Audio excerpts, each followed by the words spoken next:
Tu dinero en acción, episodio 66.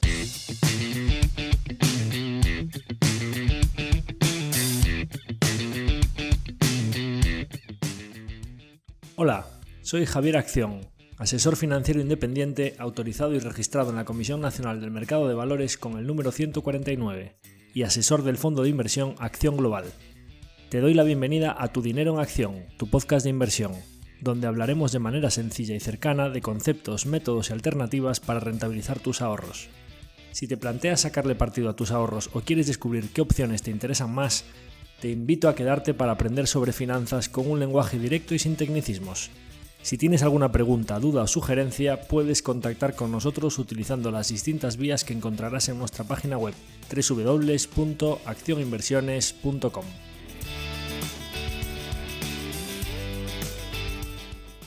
El contenido de este podcast es divulgativo. Las opiniones aquí expuestas son meramente informativas y en ningún caso suponen una recomendación de inversión. Si buscas asesoramiento financiero, debes dirigirte a cualquiera de los asesores autorizados y registrados en la Comisión Nacional del Mercado de Valores.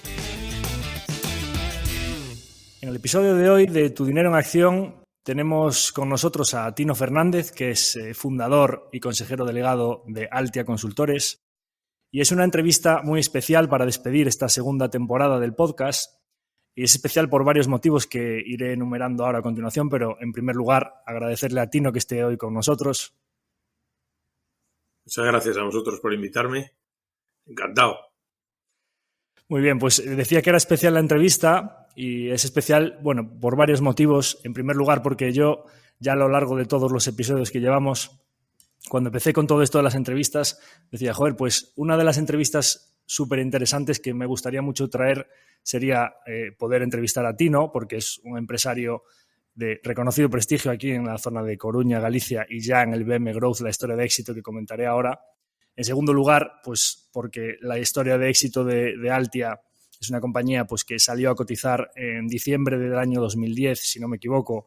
Me corriges cuando diga algún dato incorrecto, pues a 2,7 euros por acción, y ahora acaban de hacer un split, que luego hablaremos de ello, pero ajustado previo al split están las acciones pues a lo que serían 34 euros por acción, que es una rentabilidad desde el año 2010, hablamos de 13 años, del 1.150%, que es una tasa anual compuesta del 22% anual. Dividendos aparte, si incluimos los dividendos estaríamos hablando de cerca de un 25% anual compuesto.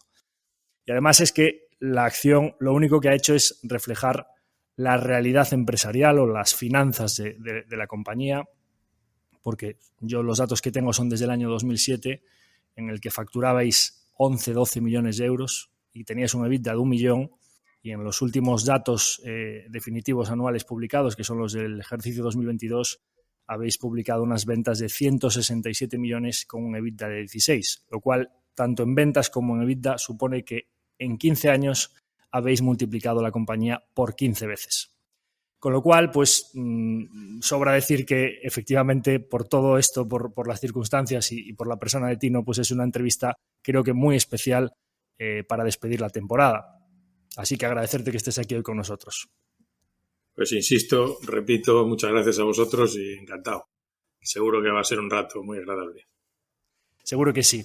Entonces, como siempre, yendo un poquito desde el principio hasta el final, iremos hablando primero de Tino, después de Altia y un poco de planes de futuro. Entonces, a nosotros en el podcast de Tu dinero en acción nos gusta explicar las cosas siempre de manera que se entiendan muy bien para que cualquier persona, sea o no de perfil técnico, sea o no conocedora de vuestro sector, podamos explicar las cosas para que las entienda cualquier tipo de perfil, quitando todos esos tecnicismos o toda esa áurea de complejidad que puede haber en la consultoría tecnológica y demás. Pero yéndonos más atrás, quizá antes de hablar concretamente del negocio de Altia, primero, pues la pregunta más básica es, pues, ¿quién es Tino Fernández, ¿no? Cuéntanos un poco pasado, presente y cómo has llegado aquí a fundar esta compañía como Altia y todos estos últimos años. Cuéntanos un poquito de dónde vienes y pues un poco tu pasado y por cómo llegaste a fundar Altia. Muy bien, bueno, pues ¿quién soy? Quizás la pregunta más básica, pues nada, yo soy un empresario coruñés, nacido en La Coruña, español, gallego, y que pues estudié económicas en la Universidad de Santiago de Compostela, que cuando terminé mi carrera pues empecé a trabajar en Andersen Consulting, que me parece bueno, una grandísima empresa, hoy Accenture, ¿no? En aquel momento Andersen Consulting, y además pues una gran escuela, ¿no? Una gran escuela desde el punto de vista profesional y también humano y de manera de trabajar, ¿no? Yo creo que en general de Arthur Andersen pues salió gente muy, muy brillante que está pues en un montón de compañías, ¿no? Estuve allí pues hasta el año 94 y después pues Álvaro, Tino y Amadeo, que son digamos las letras de la palabra Altia o de la marca Altia, pues decidimos emprender, ¿no? En aquel momento no se usaba tanto la palabra emprender, pero bueno, pues emprender, en definitiva, iniciar una actividad empresarial, que yo creo que es en sentido, es lo que es en la realidad, pues viendo pues varias cosas, ¿no? Sobre todo dos, ¿no? Digamos, un mundo en el que venía, donde la tecnología y la capacidad de transformación de la tecnología iba a tener un papel muy, muy, muy relevante y donde había un hueco importante, digamos, como segunda cuestión, en servicios avanzados, en servicios de valor añadido vinculados a transformación sobre base tecnológica, ¿no? Transformación digital, que llamamos hoy, pero que en realidad, pues de alguna manera también existía. Es decir, veíamos una oportunidad que tampoco éramos capaces de medir, que yo creo que, bueno, pues lógicamente en el mundo de la empresa, pues al final hay una parte que es estudios, análisis, estudios de mercado, estudios de capacidades, etcétera, pero hay otra parte que tiene que ver con la intuición y, si me apuras, pues no sé, con el riesgo, evidentemente, con un punto de locura, ¿no? Y de inconsciencia que tienes pues a determinadas edades, ¿no?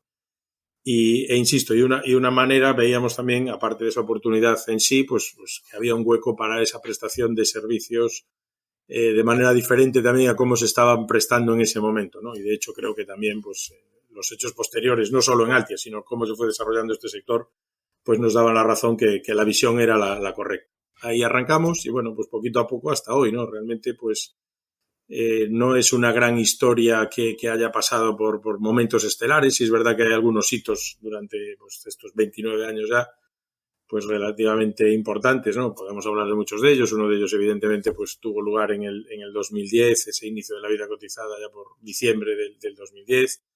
En su momento, antes de BME Growth, como se llama hoy, era el MAB, el Mercado Alternativo Bursátil.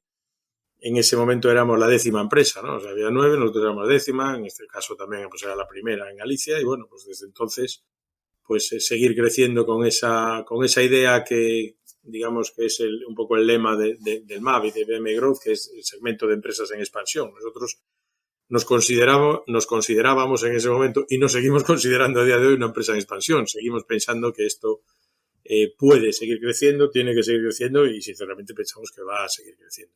Y desde el punto de vista casi personal, pues esa, muy, muy resumidamente, esa es mi historia. Muy bien. La primera vez que estuve contigo tuve una sensación de estar con dos tipos de empresario al mismo tiempo que estaban juntos en la misma persona, y es que cuando hablas contigo la sensación que tienes es que eres un empresario de raza, pues de los, digamos, de vieja escuela, muy hecho a sí mismo y con mucha calle, mucho mundo, ¿no? Pero al mismo tiempo, en la misma conversación me dices que te estás yendo todas las semanas a hacerte un máster executive al Instituto al IES, ¿no? Me dijiste que implica que tú, que podríamos decir que eres una persona que para muchas personas ya ha alcanzado el éxito, que ya está en una compañía pues que ha crecido mucho y que podría estar mucho en la práctica pero poco en la teoría, sigues con las inquietudes suficientes para seguir formándote, lo cual dice mucho también de que eres pues también el otro empresario teórico de nueva escuela con formación constante y demás, ¿no? O sea, ¿tú consideras que tienes esos dos perfiles juntos en tu misma persona? Bueno, por la vía de los hechos puedo decir que sí, ¿no? Es decir, en el sentido de que efectivamente pues soy empresario, de alguna manera he hecho a mí mismo, esa parte es verdad, ¿no? Yo no vengo de familia empresarial, ¿no? Curiosamente es algo que hoy a veces desde algunos ámbitos se intenta introducir, esa idea de que si no eres hijo de un empresario, pues no se puede ser empresario, de que pues, no hay oportunidades de desarrollo, ascensor social, etcétera. Yo creo que no en mi caso y muchos otros casos, y mucho más brillantes, por supuesto, que nosotros, o que en mi caso, demuestran que eso no es así, ¿no? Es decir, yo en ese sentido, pues repito, no es un proyecto que yo no tenía ni siquiera una vocación empresarial. Yo soy, casi puedo decir, empresario por accidente. Yo en realidad quería ser militar. Era mi primera vocación, o la vocación que yo tenía cuando estudiaba COU, y luego pues por una lesión en la rodilla, por un problema físico, por el que tuve también que dejar el baloncesto, etcétera, pues desvié el camino y me fui por otro y encantado que estoy, ¿no? Pero en realidad no vengo, digamos, de un mundo empresarial. Sí es verdad que fui aprendiendo. ¿Y de quién fui aprendiendo? Pues hombre, yo creo que uno en la vida primero aprendes en tu casa, ¿no? Yo creo que hay una parte que tiene que ver con los valores y con la manera de ser, que yo creo que hemos trasladado a la compañía y sigue vigente con independencia del tamaño, que viene de tu propia familia, ¿no? De tus padres, en mi caso, que yo además no tengo hermanos, pues del colegio, de toda tu formación. Aprendí muchísimo en el deporte, muchísimo. Me parece una gran escuela de trabajo en equipo, de compartir objetivos, de alegrarse, digamos, colectivamente. Yo soy entrenador nacional de baloncesto, estuve mucho tiempo ligado al baloncesto, fui jugador, me lesioné, después seguí muy vinculado al básquet como entrenador, y me parece que también pues parte de mi formación debe mucho a eso, ¿no? Es decir, incluso relaciones personales, insisto, pues temas que tienen que ver eso con el esfuerzo, con el no rendirse, etcétera. Creo que viene también una parte de ahí. Académicamente, como te dije, pues estudié económicas en la Universidad de Santiago, y yo después creo que he tenido siempre una actitud, y creo que la mantengo, espero mantenerla, desde luego intento que sea así, de aprendizaje continuo, ¿no? La vida, yo tuve mucha suerte porque por trabajar en Andersen Consulting, que era una gran empresa, ¿no? Y era una gran empresa donde había gente muy brillante, donde había jefes muy brillantes y donde además de alguna manera te tiraban a la piscina quizá antes de tiempo, ¿no? Es decir, claro, pasabas a desafíos muy difíciles que hacía que tu entorno, tu contexto, desde el punto de vista no solo de la propia empresa, sino del cliente, pues era gente muy buena también. Y yo siempre tuve esa actitud de aprender de los demás. He tenido la suerte de poder trabajar para clientes que son gente brillantísima y que ha sido mi escuela permanente, ¿no? Podría citar nombres, y pienso en algunos en este momento, pero como me voy a olvidar de otros, prefiero no decirlos. Pero realmente ellos saben a quién me refiero y son esos clientes con los que yo he ido también aprendiendo no solo profesionalmente, aprendiendo cómo se enfrentan a los conflictos, cómo resuelven problemas, con qué tranquilidad o nervio, más o menos nervio, manejan situaciones, vuelvo a insistir, complejas, ¿no? Y eso para mí ha sido pues esa actitud, vamos a decir, pues no sé cómo decir, de querer aprender de los demás, y afortunadamente la vida me ha puesto al lado de personas brillantísimas desde muchos puntos de vista, pues han sido mi gran escuela de aprendizaje. Después, fuera de eso, yo hice un máster en un programa de alta dirección en su momento en la Escuela de Negocios de CaixaNova, que hoy es IESIDE, que sinceramente lo he dicho muchas veces, y no sé si lo he dicho en público o algo parecido a esto, ¿no? Me parece uno de los euros mejor gastados de mi vida. Conocí a gente interesantísima allí, y no había sido mucho. Yo creo que, pues, no sé si eran 6.000 o 10.000 euros o algo así, una cosa así. Conocí allí a un profesor que hoy es consejero nuestro, que es Luis Huete, que también es profesor de IESE. Conocí a compañeros que me acompañaron en el Consejo del Deportivo. Hice muy buenos amigos, todavía mantenemos esa relación. De aquella experiencia me quedó ese gusto por a veces también salir un poco de tu día a día, de tu rutina, de tu caja, y decir, oye, pues porque cuando vas a ese tipo de formaciones, pues executive, pues compartes con alumnos muy brillantes y con profesores muy brillantes, ¿no? Y por eso ahora pues me embarqué en el programa de alta dirección de IESE, que claramente también lo recomiendo, lo estoy haciendo ahora y tiene un esfuerzo porque al final pues es una agenda complicada, es pues un día entero de la semana todos los jueves, más leerte y prepararte los casos, porque va todo con el método del caso, por lo tanto pues tranquilamente 8 horas, depende de la profundidad que le quieras dar, pero bueno, realmente para aprovecharlo bien pues es bueno que los 5 casos que te ponen pues le dediques 1 hora y pico a cada caso, ¿no? Porque si no pues lo vas a aprovechar. Desplazarte a Madrid todas las semanas. Y desplazarme a Madrid. Pero yo estoy muy contento y me parece que es, no sé cómo decirte, entrenamiento directivo, alimento. Evidentemente puedes pensar que, y yo ya no estoy en la media edad, yo ya estoy por encima, ¿no? Yo creo que mis compañeros, pues la media edad de la clase no es dato, pero la estimo más o menos en 50 años y yo pues cumplo en el mes de julio de este año, pues a falta de dentro de unos días, pues 57, ¿no?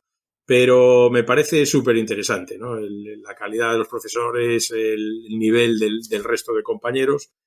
el comprobar lo que pasa muchas veces en el día a día de la empresa, ¿no? Que realmente no hay soluciones únicas a los problemas, ¿no? Realmente, pues allí se plantean muchos casos, pero que es como en la vida misma, ¿no? Decir, oye, pues ¿qué hay que hacer aquí? Pues nos juntamos 10 y posiblemente, pues no sé si vamos a tener 10 visiones, pero seguro que vamos a tener más de una visión, ¿no?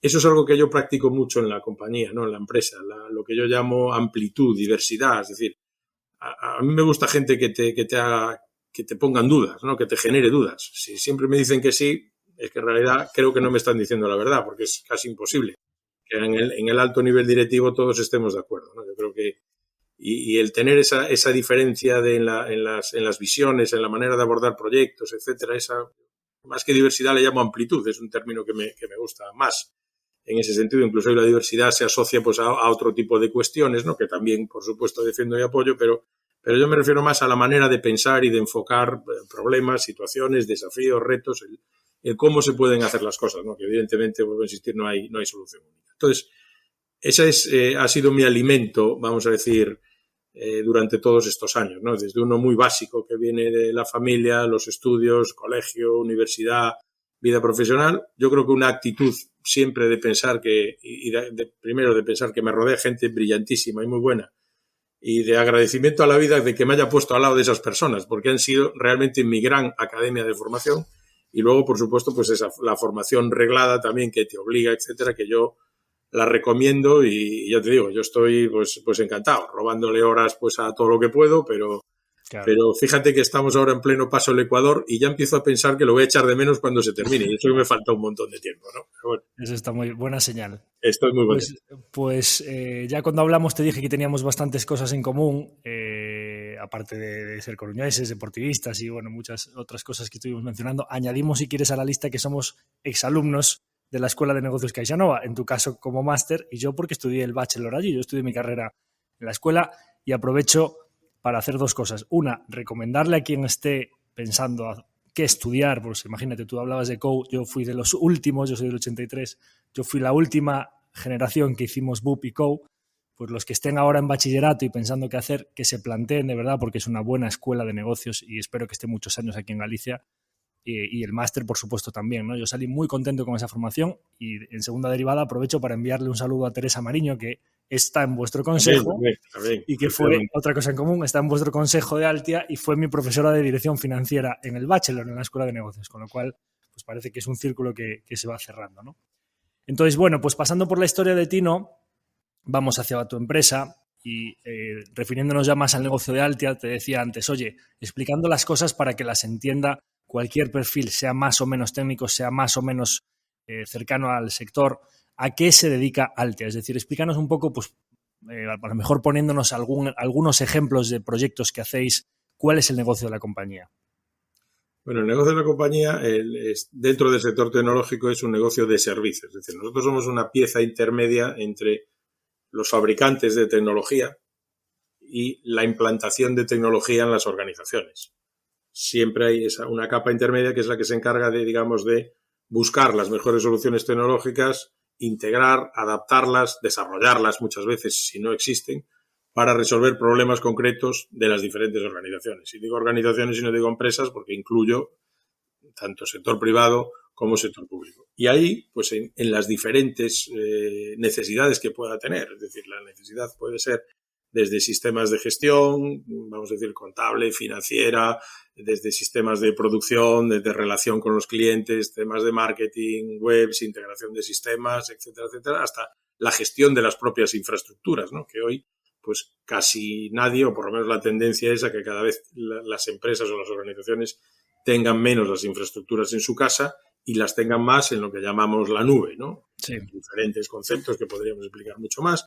Pero en definitiva de lo que se trata es de pagar eso como servicio, ¿no? Yo creo que eso es una tendencia hoy en general, en muchos ámbitos, pero especialmente en la tecnología, no asumir la adquisición, sí asumir el pago por uso. Pago por uso que permite cambiar más fácilmente y sobre todo que permite escalar y cambiar pues los tamaños de la necesidad, ¿no? Porque si las cosas van bien, afortunadamente pues crecen, pues es más fácil luego escalar esas necesidades. Y en esa pieza intermedia, en diferentes ámbitos, nosotros nos vamos, tenemos un enfoque que llamamos end-to-end. ¿Qué quiere decir end-to-end? Que va del principio al fin, que puede ir desde la conceptualización de un proyecto a el desarrollo, el diseño del mismo, al desarrollo del mismo, a la implantación del mismo o al mantenimiento posterior una vez que ya está implantado y en funcionamiento durante toda esa vida del proyecto. Podemos entrar en cualquiera de esas partes, en todas, en una intermedia, en una del final, etc.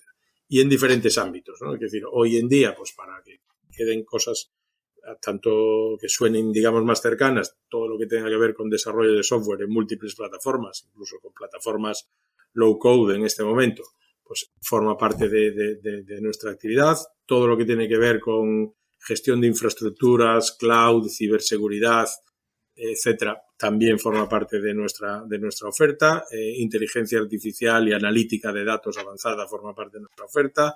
Calidad de software, en fin. Estamos también en ese sentido en todos los ámbitos, sistemas de información geográfica, es decir, prácticamente cubrimos, digamos, todo el espectro de servicios posibles dentro del sector. Y también en cuanto a clientes, pues trabajamos para todos los sectores, sector público, sector privado, y dentro del privado, pues, no sé, retail, fabricación, automóviles, bancas, seguros, etcétera. Es decir, alimentación, estamos en todas las áreas. Muy bien. Y por lo que hemos podido saber aquí, por otras entrevistas y por algunas empresas de las que hemos hablado, vuestro sector es bastante competido y es sabido por las personas que conocen Altia o que han analizado alguna vez el sector que vosotros os diferenciáis porque conseguís unos márgenes bastante razonables o digamos por encima de la competencia en un sector difícil en el que muchas compañías caen en la tentación, lo hablamos algunas veces aquí, de en ese negocio horas hombre, de buscar pagar las horas hombre más baratas posibles en otros países con sueldos más bajos para conseguir respetar o conseguir unos márgenes decentes, y vosotros desde aquí, desde Galicia, desde Coruña, conseguís unos márgenes muy razonables. ¿Cómo ha hecho Altia o cómo has hecho tú como empresario para conseguir crecer? Porque es muy fácil crecer a toda costa, ¿no? Es decir, cojo proyectos poco rentables y demás, conseguir crecer como lo habéis hecho, pero siempre respetando los márgenes. Bueno, nosotros, a mí me gusta hacer, digamos, casi un símil o una imagen, ¿no? Que es como un triángulo, ¿no? En el que te mueves con cada uno de los vértices, pues el crecimiento, la rentabilidad y la gestión o el control de gestión. El control, vamos a llamarle, ¿no? Crecimiento, rentabilidad, control. Al final, pues te tienes que mover siempre tratando de equilibrar estas tres cuestiones, ¿no? Hay gente que dice, no, que si vas a crecer mucho porque vas a perder, no vas a ser rentable, no, yo creo que tienes que llevarlo hasta ese punto donde te permita estar de alguna manera dentro del área de ese triángulo que nos estamos imaginando ahora todos, ¿no? Para buscar la rentabilidad, bueno, pues evidentemente puedes actuar en el ingreso y en el gasto, ¿no? En cómo generas la facturación y luego en qué gastas, ¿no? Nosotros hemos sido siempre, pues en el lado del gasto, en el lado que puede resultar más feo, pues de controlar, ¿no? Y de tratar de generar una empresa con poco colesterol y donde pues todo tenga un porqué, ¿no? Es decir, no se trata de no gastar si hay que gastar, no se trata de no participar, de no tener todo tipo de acciones, pero a veces pues bueno, no dejarte llevar por gastos de inercia, no dejarte llevar por cosas que realmente no aportan y ser en ese sentido pues muy, muy riguroso y estarte haciendo preguntas permanentemente de si eso hay que hacerlo, qué nos aporta y no despistarse, ¿no? Porque es muy fácil despistarse en el gasto. Todo el mundo tiene un montón de ideas, vamos a hacer esto, vamos a hacer lo otro. Yo creo que ese rigor no nos ha abandonado nunca y es una de las claves, ¿no? Nunca lo hemos planteado en torno de gastar menos con las personas, pues deslocalizando, etcétera.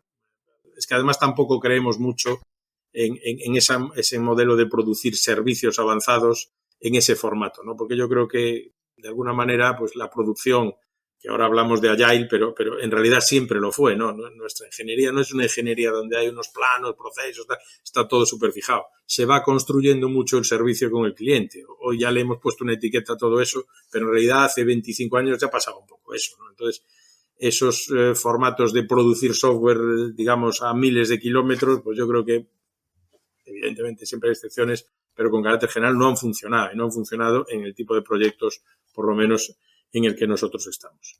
Desde el punto de vista de eficientar el ingreso, ¿no?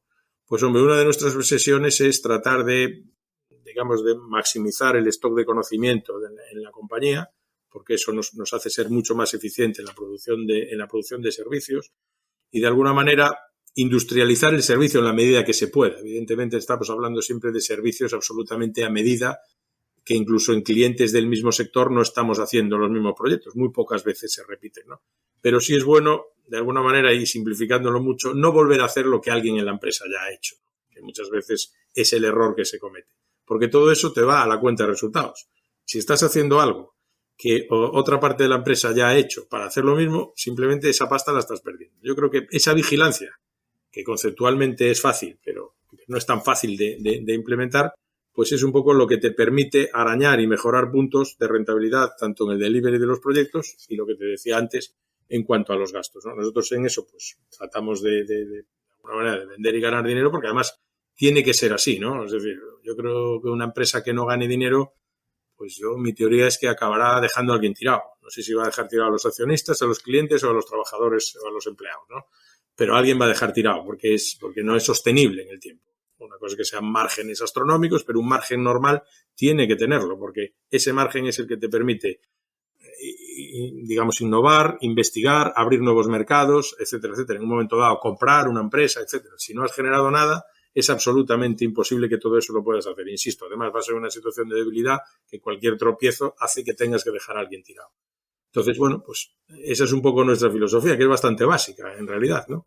Pero es de la que no nos hemos aportado nunca y tampoco nos hemos dejado, no sé cómo decirte, pues influenciar por modas, ¿no? Que a veces viene uno que, oye, que hay que pedir, que tienes que comprar una empresa más grande que la tuya, que tienes que... Bueno, nosotros tenemos nuestra idea, seguimos fieles a ella y hacemos que de alguna manera lo que va pasando alrededor nos afecte, pero nos afecte poco. Digamos, no sea lo que mueva el rumbo del timón de nuestro barco. ¿Habéis rechazado proyectos grandes, pero porque no llegaban a vuestros estándares de rentabilidad? No, yo no te diría por estándares de rentabilidad.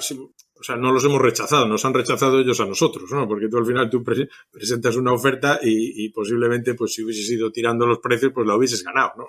Más bien, sería un poco al revés. Claro. Si lo quieres contar de la otra manera, pues puedes decir, hombre, si hubiese bajado más lo hubiese ganado, pues posiblemente sí, o a lo mejor ni siquiera de esa manera lo hubiésemos ganado.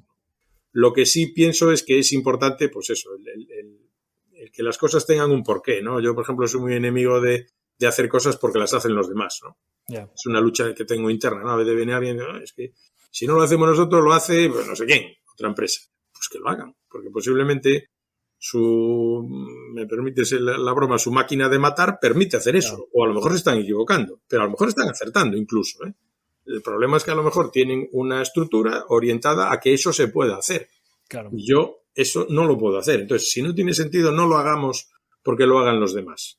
Hagámonos la pregunta de por qué los demás lo pueden hacer si están acertando, porque si están equivocando no nos interesa ir detrás de ellos. Claro. Pero si están acertando, hagámonos las preguntas de por qué ellos son capaces de hacer eso y ganar dinero y nosotros no. Ahora, si simplemente lo copiamos porque lo van a ganar ellos y vamos con nuestro modelo de operaciones, lo más seguro es que nos peguemos un castañazo de mucho cuidado. Claro. Y de esas ya ha habido historias en otros sectores y también en lo nuestro, porque de hecho, hoy en día, es decir, hay empresas que tienen problemas en nuestro sector, que la gente dice, coño, es que esto es un sector que crece, y así sí, pero han cerrado. Y ha habido concursos de acreedores el año pasado y cierres, etcétera. Porque, es decir, que haya una demanda creciente, que haya necesidades de digitalización, de alguna manera que haya viento de cola, no quiere decir que todo el mundo esté manejándose bien el viento de cola. Si no lo sabes manejar, te puedes ir al carajo igual. Sí, sí, por supuesto. Entonces, claro. Esa es la pregunta que te tienes que hacer de alguna manera permanentemente. Eso, y la gran pregunta para nosotros, pues nosotros nos autodefinimos como muy centrados en el cliente, de por qué me compran mis clientes, ¿no? Realmente, por qué alguien acude a Altia, por qué alguien confía en nosotros y por qué alguien, en definitiva, nos paga por lo que hacemos para él. Pues, lógicamente, porque encuentra un valor en lo que hacemos, ¿no? Y hacerse esa pregunta permanentemente, porque de ahí viene todo lo demás, a partir de ahí viene todo lo demás. Si alguno, a veces lo he dicho durante estos años y lo sigo diciendo, si alguno piensa que cobra porque venimos a trabajar, no, eso no es. Nosotros cobramos porque hay un tercero que ve interesante y valioso lo que hacemos para él. Por eso, no por venir. Venir en sí mismo, necesitamos venir para hacerlo, o no venir y conectarnos desde casa. Yeah. Lo que necesitamos es realmente generar valor para un tercero que te dice, coño, esto tiene valor, este es el dinero. Claro. Y ahora que me hablas de lo de conectarse desde casa y de lo que hacen los demás y lo que hacéis vosotros, me pones el puente perfecto para hablar del teletrabajo, porque bueno, pues hay diferentes opiniones en vuestro sector sobre el tema del teletrabajo y sé que vosotros tenéis vuestra visión y que hacéis las cosas de vuestra manera, que creéis que es la correcta, pero sí que es verdad que en un sector en el que hay un cuello de botella en la contratación o que es complicado encontrar el talento, pues el teletrabajo es, como decimos, aquí permíteme el anglicismo, es un game changer en cuanto a que cambia un poco las reglas del juego porque una consultora de Chicago puede contratarse a un tío de Oleiros. Quiere decir que cambia un poco las reglas del juego en cuanto a que las dinámicas de oferta y demanda por esas horas de trabajo, por ese talento, cambian bastante. ¿Cuál es vuestra visión frente al teletrabajo? ¿Cómo os lo estáis aplicando con vuestra plantilla a día de hoy? Pues hombre, nuestra visión con el teletrabajo es evidentemente utilizarlo, de alguna manera aprovecharnos de él y aprovechar esas ventajas que sin duda tiene, ¿no? En muchos ámbitos, ¿no? Inicialmente nosotros ya estábamos prepandemia con implantación de teletrabajo, pero lo veíamos exclusivamente como un tema de conciliación de la vida familiar y laboral, básicamente. Hoy, pues el juego y el escenario ha cambiado. Lo que pasa es que nosotros lo queremos utilizar, digamos, como medida que no haga que cambie lo que somos. Es decir, ese punto de equilibrio es un poco el que no es tan fácil de definir, ¿no?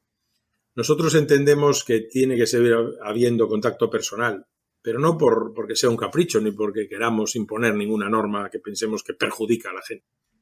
Pensamos que beneficia a la gente. Pensamos que nos hace mejores profesionales. Todos hemos aprendido al lado de alguien en la empresa. Yo lo dije antes. Yo no he aprendido al lado de alguien. He aprendido al lado de mis compañeros, al lado de las personas que han trabajado conmigo y al lado de los clientes. O sea, ha sido mi gran máster. A mí no me mandaron a Harvard a hacer ninguna, ni siquiera a uno de los, ni siquiera al IES, ni siquiera estos másteres superpotentes, que es una grandísima escuela, pero que yo estaba en otro formato. Entonces, aprender al lado de las personas, aprender en la empresa, aprender con los clientes es muy importante.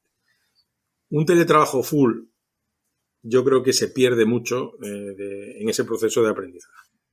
Luego conocer a las personas. O sea, que las personas somos más que intercambiar información o no sé, una hoja de cálculo, una propuesta. Es decir, yo creo que el contacto directo entre las personas es muy importante. Por lo tanto, para nosotros, aprender con compañeros, aprender y tener contacto directo con los clientes es importante.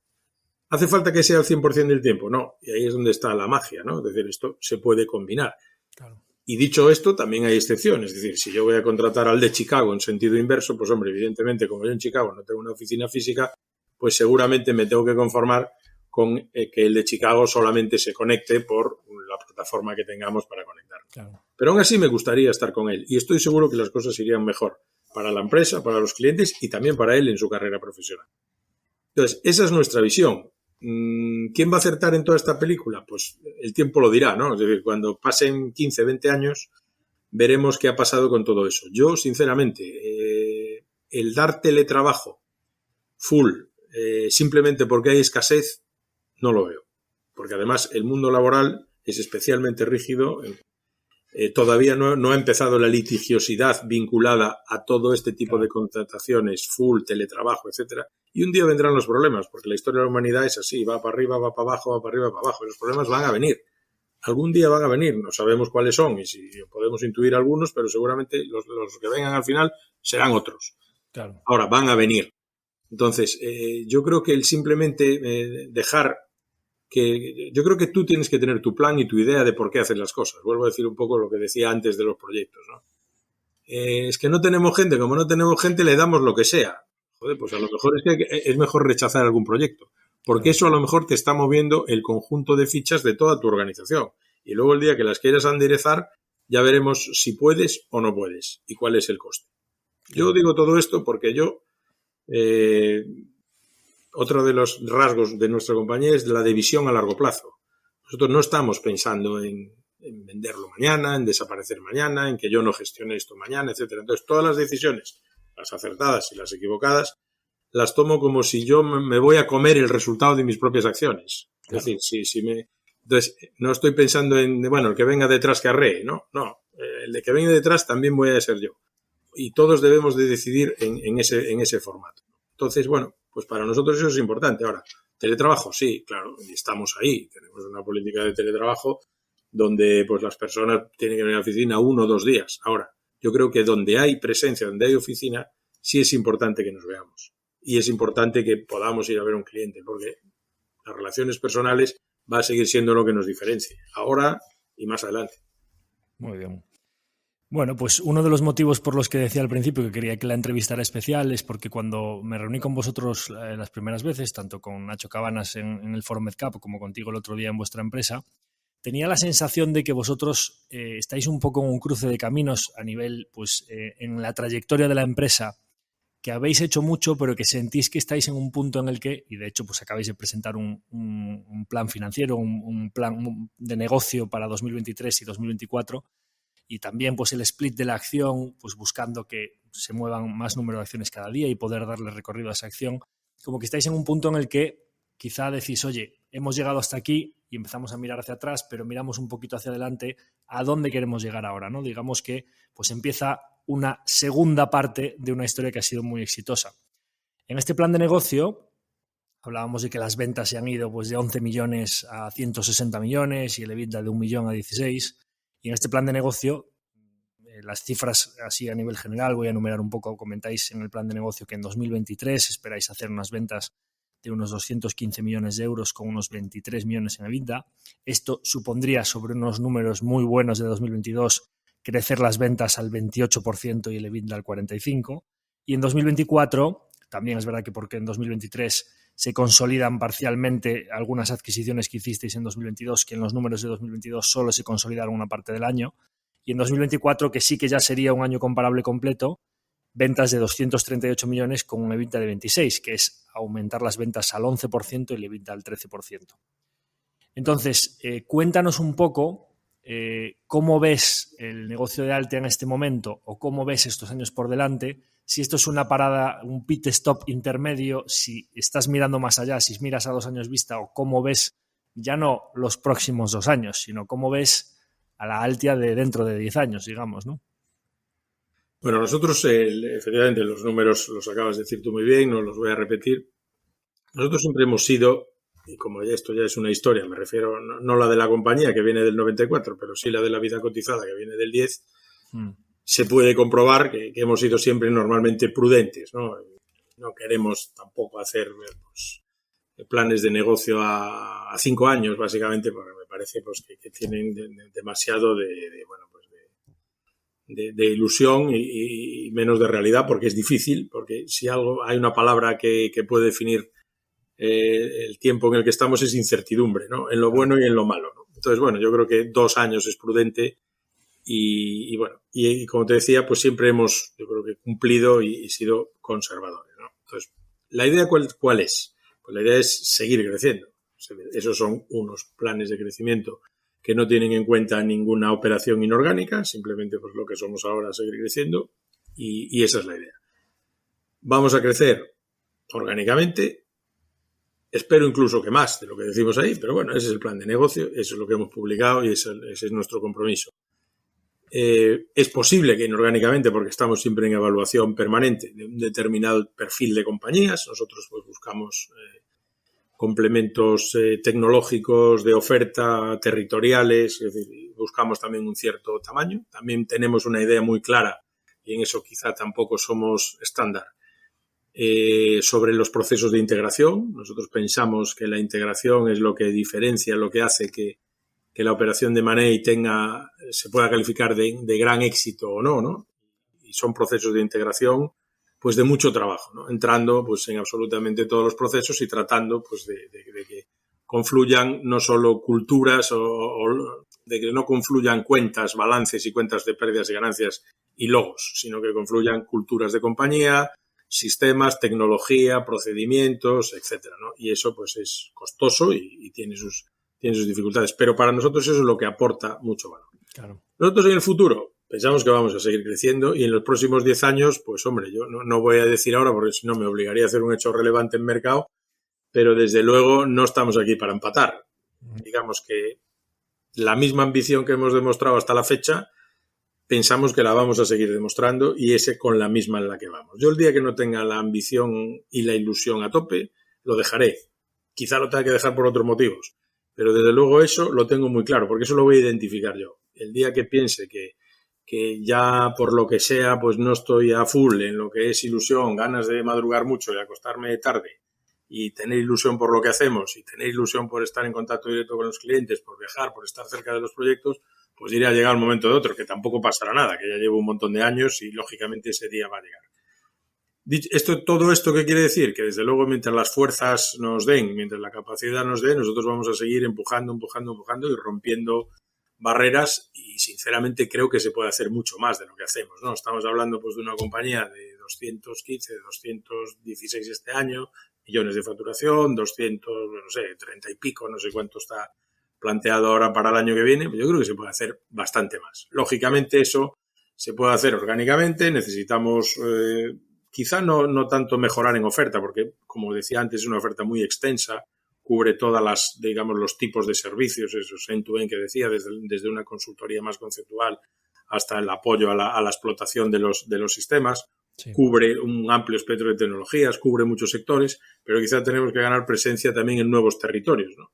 En España, ¿no? Hay zonas donde tenemos una presencia muy bajita o casi nula, y en Europa pues tenemos que seguir creciendo, donde además pues hay unos mercados muy interesantes en cuanto a tarifas, en cuanto a cuánto se paga la ingeniería en esos mercados, la ingeniería informática en esos mercados, y donde además nuestra producción puede tener un mix de producción, vamos a decir, de costes más bajos, sin irnos a ningún país remoto, claro, pero mezclando costes locales, imagínate, pues de Holanda, de Francia, con parte de costes españoles o de Portugal, y te hace un mix muy competitivo, ¿no? Y yo creo que somos capaces de competir en el gran proyecto, en la gran cuenta y contra los grandes players del sector, ¿no? Entonces, ilusión la tenemos toda. El equipo directivo es fantástico y la idea pues es seguir enchufados en eso.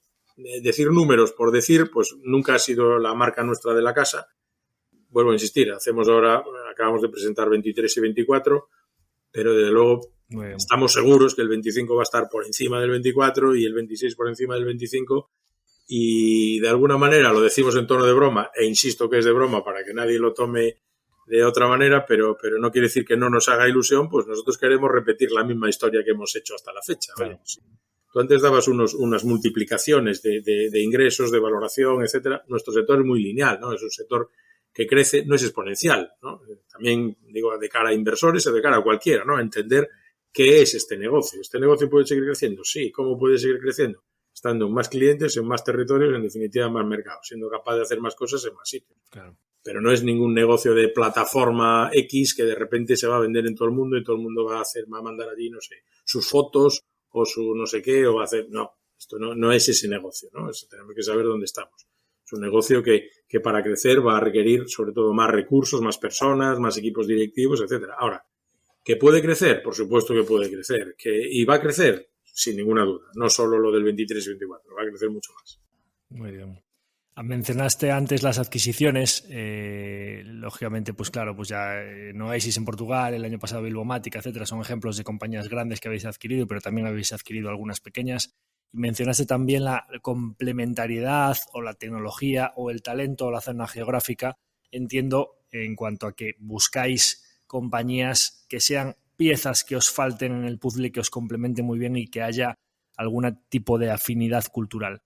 Pero sí, más concretamente supongo que también el precio que pagáis por esas adquisiciones es importante. Entonces, ¿qué definirías que son o cuáles dirías que son los atributos principales que vosotros buscáis en una adquisición?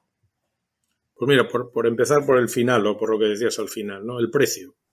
El precio más o menos, hoy está todo el mundo... digamos, muy informado. Hay muchísimos asesores de M&A y los precios son los que son. O sea, esto es como, no sé, como si vas a comprar un piso, pues no sé, en Chamberí, en Madrid, pues el precio de metro cuadrado en casas a reformar es tanto, en las otras es tanto, y más o menos hay un estándar, ¿no? O sea, vamos, digo Chamberí o cualquier otro sitio, aquí pisos en La Coruña, donde sea. Chollos no vas a encontrar. Es decir, yo creo que eso pues prácticamente no existe. Por lo tanto, yo el precio lo dejaría, pues no te voy a decir en segundo lugar, es que a lo mejor casi de los últimos lugares, ¿no? Porque, vuelvo a decir, eso va a estar ahí, más o menos te van a dar el mismo precio, y lo que va a hacer que el precio sea atractivo o no, para mí es la integración. Es decir, si tú realmente eres capaz, a través de la integración, de poner en valor todo lo que ahí viene, que seguro que vienen cosas interesantes, eficientar, digamos, lo que es la producción, los gastos de estructura, etcétera, etcétera, y hacer que los clientes y las capacidades tecnológicas que aporta esa nueva empresa realmente luego se trasladen al conjunto de la empresa que compra, seguramente va a ser muy rentable. Hay una realidad que dice que el 70%, 70, incluso 80%, dicen algunos, de las operaciones de M&A son un fracaso. Y nosotros, de las que hemos hecho, que no hemos hecho muchas, pero hemos hecho ya importantes, las consideramos un éxito. No sé si es que hemos tenido suerte o que realmente demasiadas veces en el mundo de las fusiones y adquisiciones lo único que está haciendo es integrar balances y cuentas de pérdidas y ganancias. Claro. Entonces, si tú realmente, y ahora ya voy a lo que realmente importa, ¿no? Ya he dicho una cosa que importa, el proceso de integración.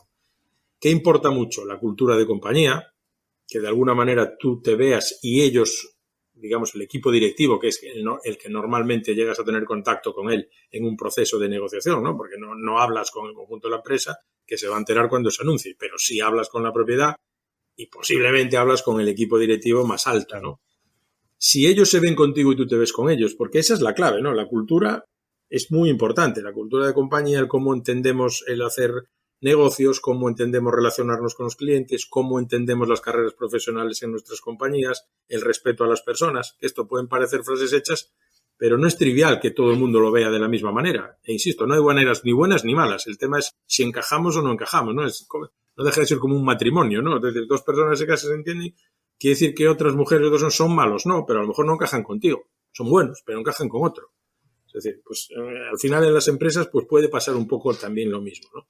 Entonces, para mí eso es muy importante. Luego, evidentemente, cuestiones como el territorio, ¿no? De decir, oye, pues quiero entrar, pero evidentemente, si yo ahora voy a arrancar un proyecto en Francia, pues lógicamente, en este momento me interesa más comprar una empresa en Francia que comprar, no sé, una en Galicia, donde ya tengo una posición relativa interesante, donde los clientes que contratan ese tipo de servicios ya nos conocen, si no nos contratan más es porque contratan a otros o lo que sea, porque lógicamente hay cuestiones distintas de territorio, una capacidad tecnológica concreta que puedas tener, ¿no? Nosotros, por ejemplo, hemos dado un salto muy grande en todo lo que es low code, en todo lo que es quality management, de la mano de Noesis. Hemos dado un salto muy grande en sistemas de información geográfica de la mano de Bilbomática. Pues son áreas en las que tú no estás. Nosotros no somos implantadores de SAP. Imagínate que mañana compras una empresa, pues que es un implantador de SAP. Bueno, pues lógicamente tienes una capacidad nueva, una oferta nueva, que si luego tú eres capaz de que el conjunto de tu organización asuma todo eso y lleve a sus clientes a esa nueva capacidad que viene de los comprados, coño, pues lo que pasa es que eso hay que trabajarlo mucho. Y yo veo, no sé si decir por desgracia ni por suerte, veo, y simplemente no opino, que hoy en el sector está habiendo mucho movimiento de consolidación, pero de agregación, de juxtaposición, de poner unas cosas al lado de las otras.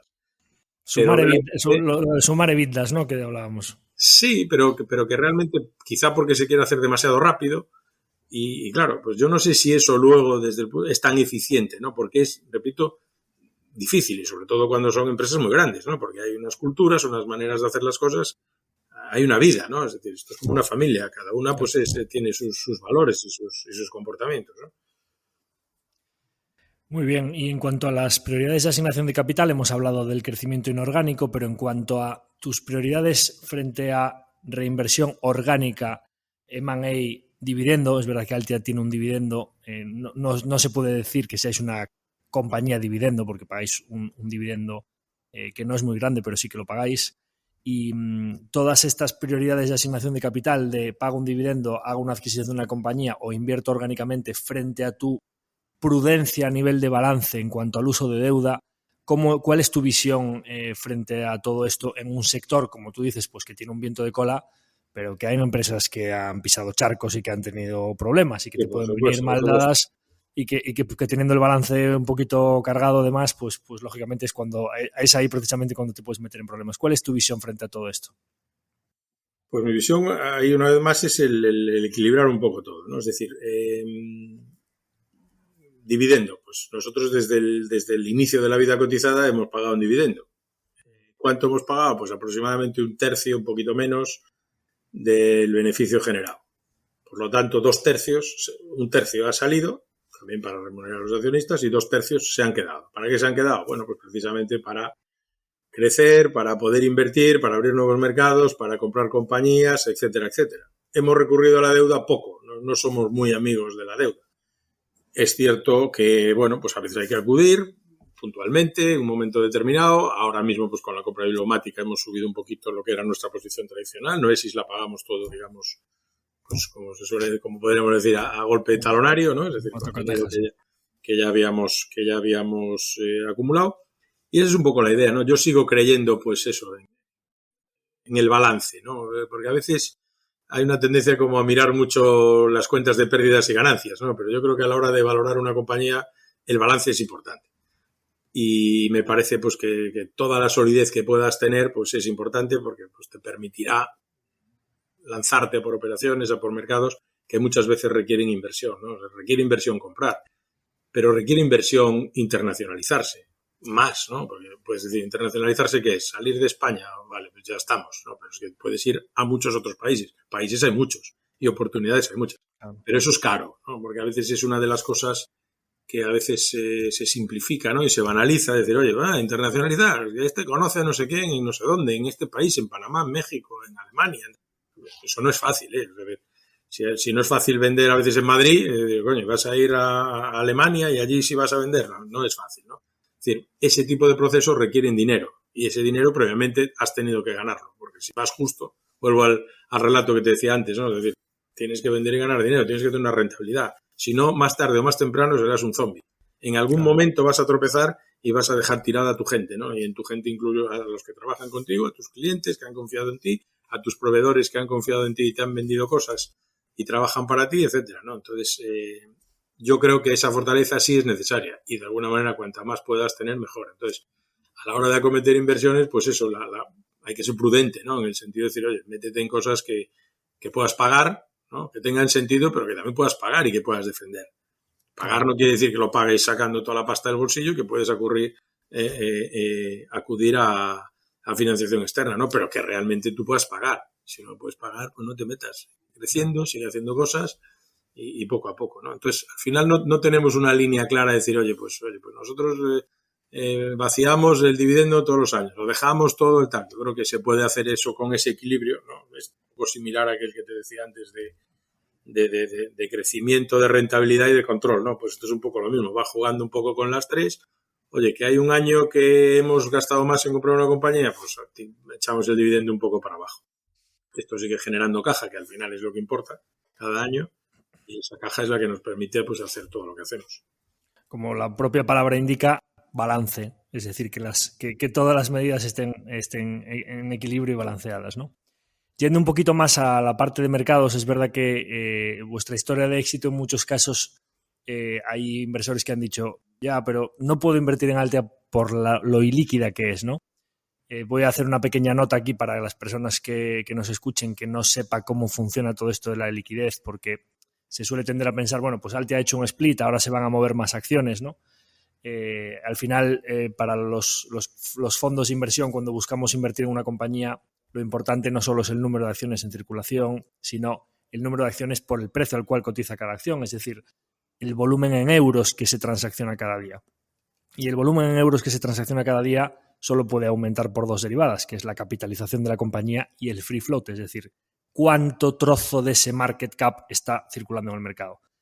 Y a pesar de que vosotros os habéis multiplicado por más de 10 veces en estos años, la persona que tenemos aquí delante a la cual estamos entrevistando tiene más del 80% de las acciones en sus bolsillos y además hay otros accionistas que también les gusta mucho Altia y que no suelen vender mucho, es decir, hablamos de que el free float de Altia ahora mismo es inferior al 10%, lo cual, pues aunque ha aumentado mucho su capitalización, pues el volumen transaccionado diario sigue siendo bajo.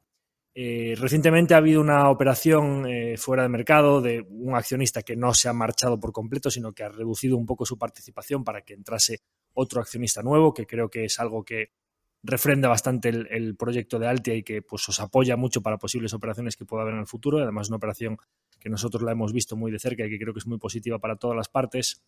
Pero en cuanto a todo esto de la liquidez, de que, claro, pues, oye, o aumenta mucho la capitalización de Altia o tú reduces tu participación, que a la gente seguro que tampoco le gusta que vendas, o si se hace alguna operación grande, pues a lo mejor pues puedes no vender, pero diluir un poco tu participación, y posible paso de BM Growth a continuo, etcétera. Tenéis, como veo que en todas vuestras decisiones diarias tenéis una hoja de ruta, en cuanto a todas estas variables, liquidez, mercado de cotización y demás, ¿tenéis también una hoja de ruta?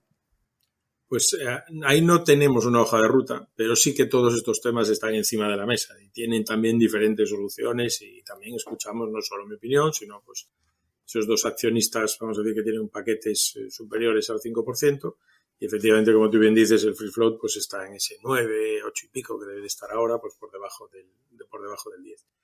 Hay muchas posibilidades encima de la mesa y bueno, pues no hay una hoja de ruta clara. Unas veces pues se ha hablado desde la posibilidad de salir a continuo o incluso dejar de cotizar. Y opciones teóricas hay muchas y la gente te habla de muchas cosas, ¿no?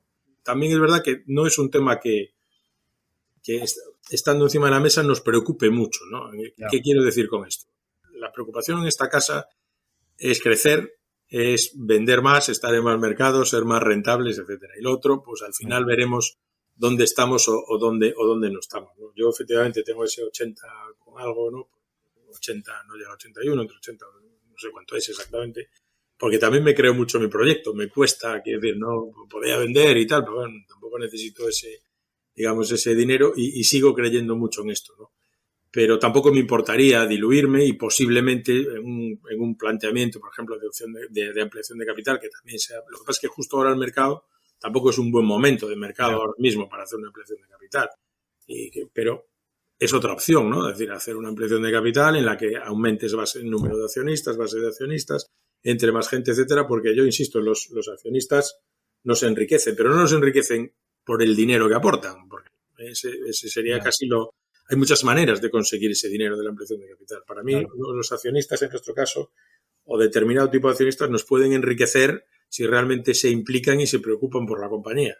Claro. Porque esto es una compañía de business to business. Y realmente si alguien tiene interés en ti, te puede ayudar mucho, ¿no? Entonces, yo en ese sentido no tengo ningún problema. Lo que pongo por delante es que el proyecto sea mejor y será mejor para todos, para mí también, y que sea mejor pues para la gente que trabaja con nosotros, que sea mejor para los accionistas, que sea mejor para los clientes y ya está. Si yo en vez del 80 tengo que tener el 68, pues también está fenomenal, porque además siempre digo que es mejor tener el 50% de algo que el 100% de nada. Depende de qué 68 sea, ¿no? Claro. Evidentemente, pues eso, bromas aparte, pues eso también importa, ¿no? Entonces, todos los temas que tú planteas se tratan habitualmente en los consejos de administración, porque es algo que nos preocupa también, pero también diría una cosa, ese tema de la iliquidez, ¿no? Que tú puedes decir, bueno, primero, comprar acciones de Altia o invertir en Altia tampoco es para hacer trading, ¿no? Porque no es el mercado de BM Growth para hacer eso. Pero la realidad también dice que desde el 1 de diciembre de 2010, todos los que han entrado han podido salir. Yeah. Es decir, y paquetes enormes. O sea, ahora el último ha sido una venta de 11 millones de euros. Pero de 11 millones de euros para abajo, es decir, nadie está aquí atrapado. Con pocas acciones puede salir. Otra cosa es que si tienes 1 millón de euros, pues te tienes que buscar un plan, ¿no? No vas a poner mañana una orden de 1 millón de euros. Pues, aquí no encaja bien en el día a día del mercado.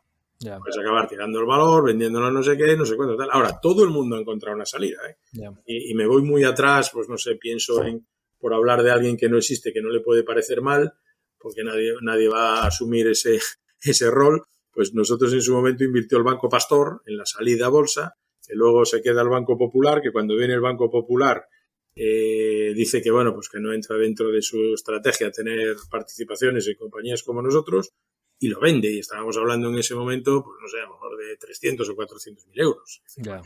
Particulares, instituciones, fondos que han entrado y han vendido pues ya paquetes de millones de euros, hasta esta última operación que son 11 millones de euros. Es decir, un mercado que posiblemente de una manera tranquila se entra y se sale sin ningún tipo de problema. Si estás esperando mucho volumen todos los días, pues lógicamente no lo hay. No lo hay en general en el mercado. Nos perjudica el sistema de cotización por fixing en ese sentido, pero tampoco tenemos un volumen suficiente para pasar a estar cotizando en continuo. Entonces, bueno, pues lógicamente habrá que encontrar un camino. Como el resto de cuestiones, si la empresa va bien, habrá más gente interesada en comprar que en vender, con lo cual, si alguien quiere vender, seguro que no sobran, no nos faltan candidatos para Sí, que puedan... bueno, ¿sabes qué pasa? Que luego de los primeros hay mucha gente que está muy cómoda porque los que entraron a 2,72, decías al principio a 2,70, en realidad fue 2,72. 2,72, correcto. Pues sí. Imagínate hoy cómo están, ¿no? Han multiplicado eso por 11, por 12, por no sé cuánto. Claro. Sí, para el que no lo sepa, la acción está ahora mismo a 3,40, pero después de haberse multiplicado por 10, con lo cual serían 34,20 de los de antes, que eso es lo que hace referencia a los 2,72 que está diciendo Claro. Tino, ¿no? Entonces imagínate, pues el que quiere ha vendido lo que puso, recuperó lo que puso en ese momento, el ticket mínimo al principio en el mercado primario eran 50.000 euros, recoge sus 50.000 euros, le queda ahí no sé cuánta pasta. Claro. Y no le ha costado nada. Y encima está tranquilo en un sitio donde, oye, lo mismo te metes en otras acciones, en otras historias, y a saber cómo te va. Aquí te cae un dividendo, en principio la compañía va bien, se entiende bien, que yo creo que es algo pues, importante también en las compañías, entender el modelo de negocio, entender los fundamentales de la compañía, pues es gente que está muy tranquila. Entonces, esa misma gente tampoco es muy amiga de vender y de estar moviendo la acción, ¿no? Entonces, bueno, Claro. en ese sentido, pues no nos beneficia, pero también estamos encantados con ellos y nos alegra de que hayan ganado dinero y que, bien, nosotros vía dividendos ya hemos pagado además esa primera aportación también. Eso, ahora te iba a decir eso. El dividendo ese que decimos que es pequeño para el que compra el precio actual. Para el que venga desde el principio le está cayendo una renta anual bastante interesante, ¿no? 10 años después. Claro, la gente ha comprado muchos precios, ¿no? Claro. Hoy, pero bueno, eso podemos hablar de cualquier empresa y muchas más. Pues ahora que llegamos a la hora de duración de la entrevista, pues hemos finalizado con las preguntas quizás y más o preestablecidas o los temas que yo creo que eran obligados que debíamos tocar para que la gente conociese bien tu proyecto y el de vuestra compañía, lo que ha hecho Altea todos estos años. Y ahora pasamos ya a cuestiones más filosóficas, que me gusta siempre hablar a mí de los sueños a largo plazo. Entonces tú decías antes, pues joder, cuando yo ya no me vea con fuerzas o cuando yo vea que hay que ceder el testigo, pero hablando un poco de los sueños de Tino Fernández a largo plazo, ¿a dónde te gustaría llevar a ti esto? O sea, es decir, ¿tú cómo ves esto en el momento en el que tú cedas el testigo? Hombre, yo lo veo, espero que bastante más grande que hoy, en más mercados, en más países, con más clientes, con más personas, en definitiva. Para mí el sueño en realidad es mucho más básico que eso, ¿no? Para mí el sueño sería que la empresa, con independencia del tamaño, que tampoco el tamaño ni estar en más mercados es la felicidad, realmente trascienda y vaya más allá de mí, ¿no? Y de los fundadores, en este caso solo quedo yo, ¿no? Porque, por desgracia, en el mundo empresarial pues se ve mucho ese caso, ¿no? Empresas que de alguna manera su curva en la vida, su curva vital, su trayectoria, al final va muy vinculada a la persona, al líder o al empresario o grupo de personas que han estado ahí, ¿no? Hay un momento en la vida que paras las balas con el pecho, otro que ya dices, bueno, ya llegué aquí, estoy tranquilo, y otro que empiezas a decir, cuidado, yo no sigo invirtiendo porque en vez de comprar, no sé, Bilomática y gastarme 24 millones de euros, pues me voy a comprar un barco, o me voy a no sé qué, esto ya vive de puta madre, lo dejamos ir, y ese día empiezas a levantar el pie, ¿no? Yo espero que eso no va a pasar, y para mí eso sería lo importante, es no estar y ver que sigue, de alguna manera, que has dejado encendido algo importante y potente y que otros lo siguen y te acompañan de alguna manera en el sueño inicial, ¿no? Es decir, oye, pues hagamos una compañía que opera en este sector, que sea buena, que compite con los grandes y que puede crecer y hacer crecer a los que le rodean. Accionistas, que acabamos de hablar de ellos, gente que trabaja con nosotros, clientes que trabajan con nosotros y también desde la periferia, porque para mí eso, pues yo me considero una empresa española, europea, portuguesa, de Bilbao y de todos los sitios a donde voy, porque además soy así por manera de ser. Pero a la hora de la verdad, cuando veo también, pues oye, al final estamos donde estamos, salimos de la esquina, que en el mundo B2B todavía es más complicado que en el mundo de los productos, ¿no? Nosotros estamos en una esquina de una región que está en la esquina y de un país que también está en la esquina, en este caso de Europa. Entonces, bueno, pues hacerlo desde ahí y de alguna manera, pues ese orgullo de poner en valor vida inteligente de Galicia, ¿no? Es decir, que existe, por supuesto que existe y existe en muchos ámbitos y tal, pero pues también me mola, ¿no? Y no es un discurso contra nadie porque yo pues, soy madrileño y soy de Bilbao y soy de Barcelona y soy de Lisboa, que me encanta ir, y soy de un montón de sitios, ¿no? Y creo que esa tiene que ser la actitud. Pero en definitiva el sueño, vamos a decir, en lo que se refiere a Altia sería eso, ¿no? Es decir, la trascendencia, el que yo no esté y que todavía mejore más. O sea, que espero que sea así, y va a ser así seguro porque vendrá gente mejor que yo, sin ninguna duda. Eso en lo empresarial. Y luego en lo personal, pues tener suerte, ¿no? Porque la suerte al final, pues la tienes que tener, ¿no? Al final, la vida al final son una sucesión larga o bastante numerosa de tomas de decisiones que de alguna manera pues te han ido llevando por el camino correcto, ¿no? Que te has enfrentado a una situación donde había un punto que decía toma decisión, por aquí arriba o por aquí abajo. Y a partir de ahí desarrollabas un árbol o desarrollabas otra. Y bueno, y efectivamente pues tú puedes tener capacidad, puedes ser muy trabajador, puedes ser muy buena gente, puedes ser tal, pero a veces si no tuviste suerte con la decisión o pasó cualquier circunstancia, pues yo creo que la he tenido, ¿no? Quizá pues también soy mucho de aquella frase que se atribuye a Severiano Ballesteros, que dice que cuanto más entreno, más suerte tengo. Yo creo que cuanto más trabajas, más suerte tienes. ¿Por qué? Porque al final, en la repetición, en el hábito, pues está la excelencia, ¿no? Que decía Aristóteles, ¿no? Que decir, eso, si le das muchas veces, eso lo han dicho muchos de muchas maneras a lo largo de la historia, pero al final eso es importante no perderlo de vista, ¿no? Que esto va de esfuerzo y de darle muchas veces. Si le das, cuanto más le das, mejor te sale.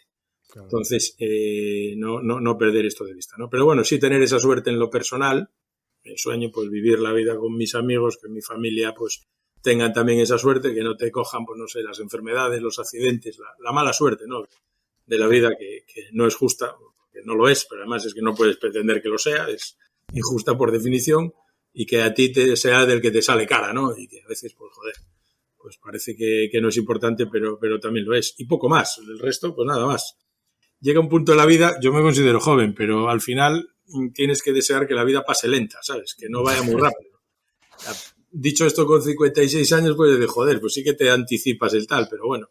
Sí. Yo hay una frase que me gusta mucho, que es un proverbio chino que dice, disfruta hoy, es más tarde de lo que crees.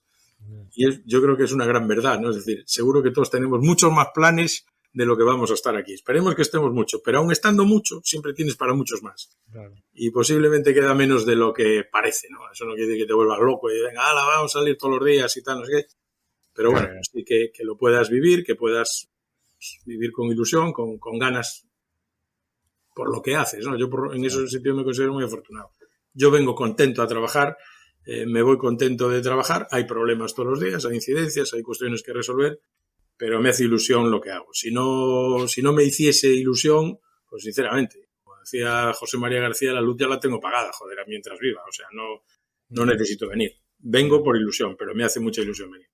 Muy bien. Espejo en el que miraros a ti como empresario y a Altia como empresa. O bueno, yo en este caso lo tengo... Que tú admires, vamos, o sea, que te parezca digamos, me gustaría parecerme a tal empresario. Bueno, a mí no me gustaría parecerme, pero quiero decir, si me miras en el espejo donde sale él, yo no saldría. Sería una mota de una cosa allí en una esquina del espejo que dirían, esto es una mancha del espejo, no es otro personaje, otra persona que está enfrente, ¿no? Pero yo creo que estando además en mi ciudad, de donde yo soy, Amancio Ortega, ¿no? Para mí es alguien que, para mí, está poco valorado, ¿no? Y quizá, pues dentro de X años, decenas de años, no sé cuántos años, pues vendrán otros que se darán cuenta de lo que este hombre es al mundo del emprendimiento, si le queremos llamar ahora, de empezar sin nada, trabajando, hacer un buen equipo, expansión, ambición, liderazgo, no sé, tantas cosas. Y añado la última, que no por decir la de última es la menos importante, impacto, ¿no? Que es una palabra que hoy se habla mucho, el impacto brutal que tiene en nuestra ciudad, en mi ciudad, donde yo he nacido y donde vivo, que es la ciudad de La Coruña. Y que creo, con toda sinceridad, pues eso, que es como si en el pueblo de Messi no valorasen a Messi, ¿no? Es decir, es que nosotros tenemos al Messi del mundo empresarial, o sea, aquí con nosotros. Sí, totalmente. Y bueno, pues, los del Madrid, pues a Cristiano, o sea, no quiero que parezca, yo soy del Barça, ¿no? Entonces, quiere decir que estás en un personaje, ¿no? En una persona que no da una ciudad, que pueden pasar otros 800 años y no da un personaje que en su ámbito de actuación, en este caso el mundo empresarial, tenga ese impacto y haya llegado a donde haya llegado, ¿no? Entonces yo creo que eso, pues, e insisto, con además el hecho de romper esta idea que últimamente se nos intenta colocar de que poco menos que para evolucionar, avanzar o ser alguien en el mundo empresarial, tu padre tenía que tener dinero, te tenía que haber llevado a no sé qué universidades y te tenía que haber buscado el trabajo, que es una gran mentira, ¿no? Pero que hay gente que le intenta colocar esa historia para atacar el mundo empresarial, cosa que es absolutamente, desde mi punto de vista, inexplicable, ¿no? No tiene ningún sentido hacer esto. Entonces, por todo eso, para mí, pues lógicamente, pues a mí me gustan personas y personajes de muchos ámbitos, no solo del mundo empresarial, ¿no? Pero si tengo que elegir uno y centrándonos en lo que es la entrevista, ¿no? Que es el mundo empresarial, lo tengo claro.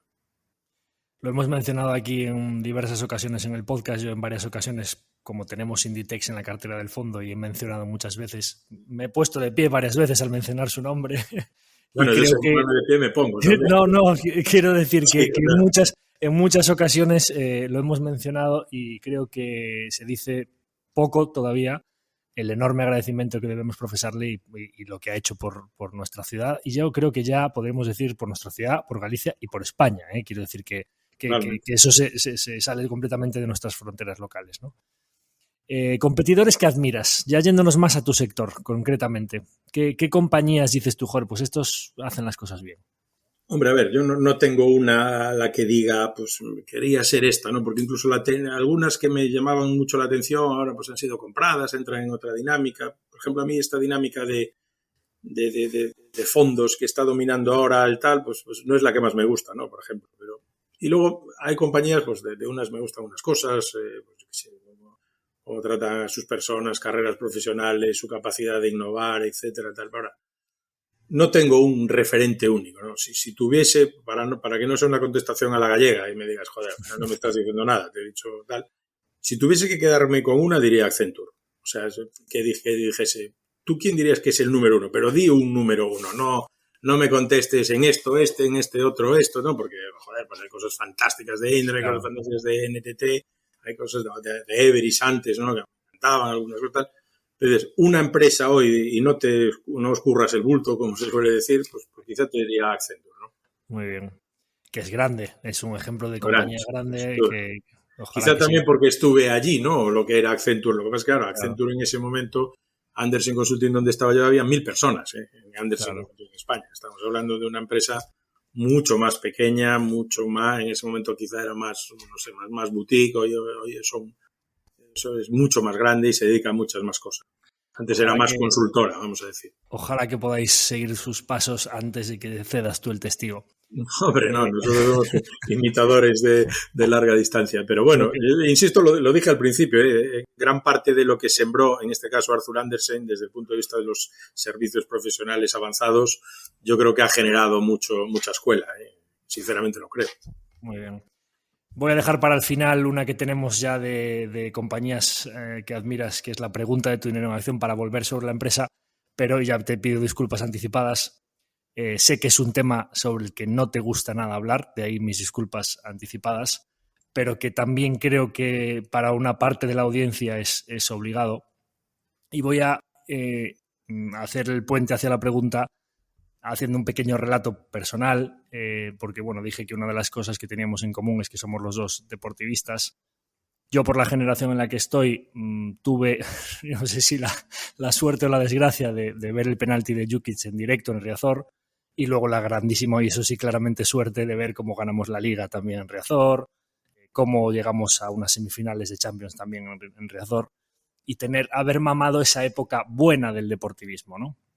Pero a día de hoy tenemos a muchos niños en nuestra ciudad, y lo que no es nuestra ciudad, que son muy deportivistas y solo han recibido tortas por parte del deportivo, ¿no?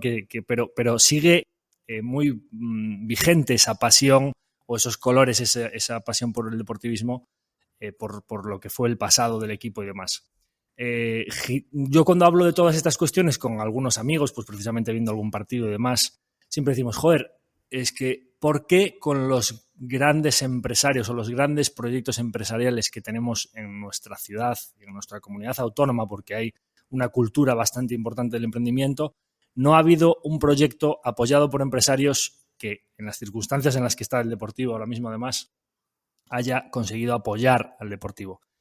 Tú lo intentaste y yo siempre me he quedado ahí un poco con esa cosa de decir, joder, la verdad es que a nivel económico, a nivel de gestión empresarial, se estaban aplicando los estándares tan exitosos que ha aplicado en Altia en una situación económica muy compleja que estaba el Deportivo en aquel entonces.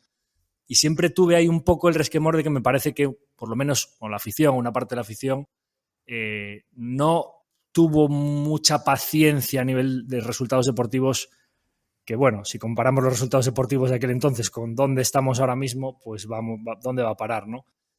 Ahora estamos viendo cómo tú con algunos socios lo estáis intentando, ya no solo desde la gestión, sino desde el accionariado en Ferrol, y que pues, ahora estamos viendo al Racing por encima de donde está el Deportivo.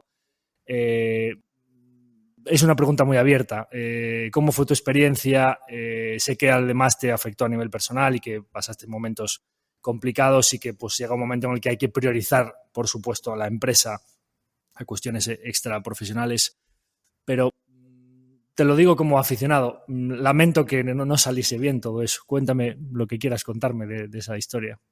Bueno, yo cuando me fui ya dije que no me han llamado mucha gente para entrevistas, etcétera, en temas del Deportivo. Yo creo que el Deportivo lo que tiene que hacer es vivir el presente, ¿no? Yo por supuesto, soy del Deportivo, sigo siendo socio del Deportivo, soy accionista importantísimo del Deportivo. Es verdad que hoy hay un accionista mayoritario, muy mayoritario, y al que le deseo además lo mejor, porque son gente que en su momento nos ayudó muchísimo, Juan Carlos Escotet, Abanca, etcétera, y yo desde luego me fui muy agradecido, lo reconocí en mi propio discurso de despedida y lo sigo manteniendo. Y yo creo que el Deportivo lo que tiene que hacer pues fundamentalmente es vivir el presente, ¿no? En general, ¿no? Es decir, yo creo que enfocarse en la realidad, dejar de hablar del pasado, por supuesto, del anterior a mí, del mío, de lo que pudo haber sido o no fue. La vida, por desgracia, pues es presente, ¿no? Y ni siquiera es futuro, ¿no? Yo a veces veo, pues, que va a venir Scaloni a entrenar. Vamos a centrarnos donde estamos hoy y entender bien dónde estamos y dónde está el fútbol, ¿no? Porque no solamente es dónde estás tú, sino dónde está la industria y cómo esto ha cambiado. Vivirlo pues desde la tranquilidad, también un poco desde la paciencia, ¿no? Yo ponía en mi discurso de despedida como referencia a Osasuna, ¿no? A Osasuna, donde yo Osasuna lo vi bajar y estuve en el campo como presidente del Deportivo viendo con el Osasuna ya descendido todo el campo animando. Allí no se gritó absolutamente a nadie. Y esa misma directiva es la que sigue hoy, que al año siguiente quedaron de décimos, no entraron ni en el playoff. Y siguieron. Y después siguieron. Y yo creo que pues seguir siendo lo que somos, deportivistas, animar, pagando. Yo creo que hay empresas muy interesantes en torno al Deportivo. O sea que realmente tampoco se puede decir que haya habido todo lo contrario. Yo creo que tiene un gran apoyo patrocinios, en este momento en la propiedad y a nivel de aficionados. Y ser conscientes de dónde estamos hoy, ¿no? Yo creo que la nostalgia... Yo soy un gran defensor de la memoria y yo hice un proyecto de recuperación de la memoria, de los trofeos, teníamos el proyecto del museo. De hecho, ese descubrimiento del 7º título, que es un trabajo de Rubén Ventureira, pero en realidad tiene un origen también en el propio proceso de catalogación de todo aquello que teníamos por allí, pues archivado, pero no catalogado, ¿no? Es decir, la memoria está bien, pero tienes que vivir el presente, ¿no? ¿Qué somos hoy? Yo no puedo pensar en mi empresa, y ahora ya vuelvo a Altia, en cómo era el modelo de negocio del año 94 y el del 98 y cuando vinieron las .com y antes porque es que esto va cambiando a toda velocidad. Entonces, la vida fundamentalmente es presente. Entonces, bueno, yo creo que tenemos que estar en ese sentido tranquilos. Yo creo que estamos en buenas manos, tenemos un accionista pues importante y dejar trabajar, animar y nada más. Que las cosas han cambiado, sí, pero es que también han cambiado en el fútbol en general. Yo en particular viví el tema pues con muchísima intensidad. Fueron años que prácticamente no venía la empresa y la empresa pues nos perjudicaba mucho en ese sentido, contrariamente a algunas cosas que se dicen. Claro. Son los peores años, los que han quedado prácticamente en plano, ¿no? Pero bueno, lo hice consciente y orientado y orgullosísimo, ¿no? Para un deportivista, ser presidente del Deportivo, aunque solo sea 5 minutos, es un honor y para mí lo fue, lo es y lo va a seguir siendo hasta que me muera, ¿no? Y eso pues me lo reconoce, y a mí me reconocen en muchos sitios y me hablan del Deportivo y ahí estará, ¿no? Y cuando antes te hablaba de la ilusión, cuando pierdes la ilusión o no tienes la ilusión, también lo dije en mi despedida, ¿no? Pues ese es un trabajo que además si no está remunerado en mi caso, ¿no? Voluntariamente, que nadie me obligó a hacer nada de eso, pues es algo donde tienes que ir a tope de energía, ¿no? Claro. Yo en ese momento pues tenía mucha energía, todavía la tenía, pero realmente pues no veía que fuésemos capaces de salir, entre comillas, de donde estábamos, ¿no? Y dónde estábamos o podíamos estar en el momento que teníamos la decisión. En ese momento estábamos en segunda, pero bueno, de hecho, ya no estando nosotros, se jugó un playoff y se pudo haber vuelto. Pero aunque hubiésemos vuelto, que fue algo que valoramos en la despedida o en la decisión de salir, es que aunque volvamos a primera, vamos a seguir igual, ¿no? Si no somos capaces de cambiar ese relato de que estar en primera sufriendo posiblemente es el mejor escenario en el que podemos estar, y eso nos desanima, pues yo para más no me siento capaz. Y eso era la mejor nota posiblemente que podíamos obtener. Entonces, esa fue cuando tomamos esa decisión, es decir, oye, pues seguramente en el mejor de los casos vamos a estar en lo que ya hemos estado viviendo, ¿no? Es decir, es que el Deportivo desde el año 2010, la mejor clasificación histórica que ha tenido ha sido el año que quedamos 15, me parece, con el año de Víctor Sánchez del Amo.